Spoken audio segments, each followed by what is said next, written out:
தாவேக ஆட்சியை கவிழ்க்க ரூபாய் 35 கோடி பேரம் பேசி விவகாரத்தில் முதல் தகவல் அறிக்கை விவரம் வெளியாகியுள்ளது.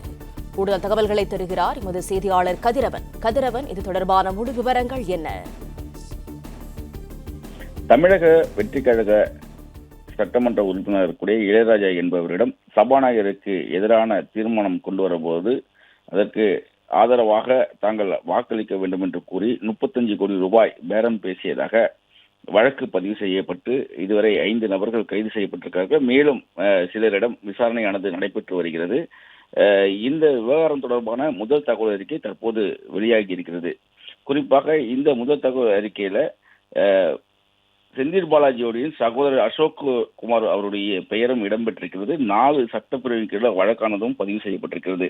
ஊழல் தடுப்பு சட்டம், கூட்டுச்சதி, கொலை மிரட்டல் ஆகிய பிரிவின் கீழ வழக்கு பதிவானது செய்யப்பட்டிருக்கிறது. திருநாவுக்கரசு, நரேஷ், கிருஷ்ணன், அசோக்குமார் ஆகியோர் பேர் வழக்கானது பதிவு செய்யப்பட்டிருக்கிறது. மேலும் சிலர் என்றும் குறிப்பிடப்பட்டிருக்கிறது. இந்த இளையராஜா அவர்கள் கொடுத்த புகாரின் அடிப்படையில் இந்த வழக்குகள் பதிவு செய்யப்பட்டிருப்பதாக போலீசார் தரப்பில் தெரிவிக்கப்பட்டிருக்கிறது. அதனுடைய விவரங்களும் வெளியாகி இருக்கிறது. திருநாவுக்கரசு என்ற நபர் IPDS என்னும் பெயரில் சென்னையில கருத்து கணிப்பு நிறுவனம் நடத்தி வருவதாகவும் இளையராஜாவுடன் தன்னை பற்றி அறிமுகப்படுத்திக் கொண்டு அவர் உங்களை பற்றி நன்றாக எனக்கு தெரியும் என்றும் ஒரு முக்கிய கட்சியை சேர்ந்த நபர்கள் சொன்னதன் பேரில் தான் உங்களிடம் தொடர்பு கொள்வதாகவும் தொடர்ந்து சபாநாயகருக்கு மீதான தீர்மானத்தின் போது நாங்கள் சொல்வது போல் நீங்கள் நடந்து கொண்டால் போதும் உங்களுக்கு 35 கோடி கிடைக்கும் என்றும் திருநாவுக்கரசு பேரம் பேசியதாக அது தெரிவிக்கப்பட்டிருக்கிறது. மேலும் விருப்பமில்லை, இனிமேல் பேசாதீர்கள் என்று இளையராஜா கூறியதாக தெரிவிக்கப்பட்டிருக்கிறது.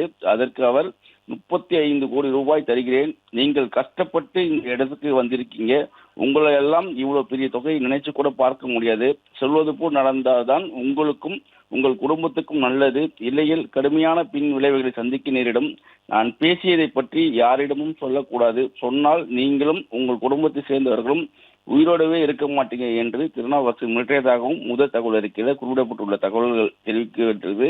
இதனை இளையராஜா புகாராக கொடுத்ததன் அடிப்படையில் தான் இந்த தகவல்கள் முதல் தகவல் அறிக்கையில் பதிவு செய்யப்பட்டிருக்கிறது. அதன் அடிப்படையிலேயே திருவல்லிக்கேணி போலீசார் வழக்கும் பதிவு செய்திருக்கிறார்கள்.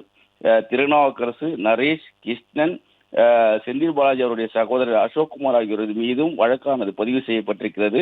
ஊழல் தடுப்பு சட்டம், கூட்டுச்சதி, கொலை மிரட்டல் உள்ளிட்ட 4 பிரிவின் கீழ வழக்கானது பதிவு செய்யப்பட்டிருக்கிறது.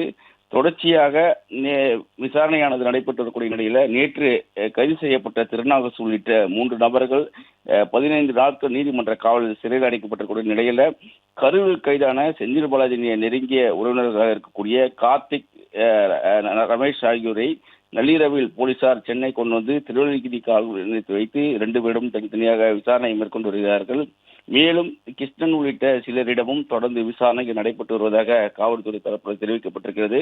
இன்னும் இதில் பலர் சிக்கக்கூடும் என்று தெரிவிக்கப்பட்டிருக்கூடிய நிலையில் தற்போது இதனுடைய முதல் தகவல் அறிக்கை வெளியாகி இருக்கிறது.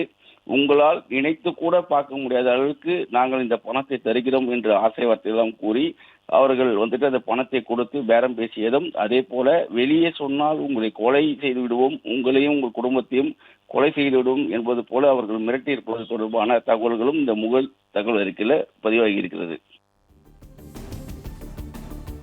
தகவல்களுக்கு நன்றி கதிரவன்.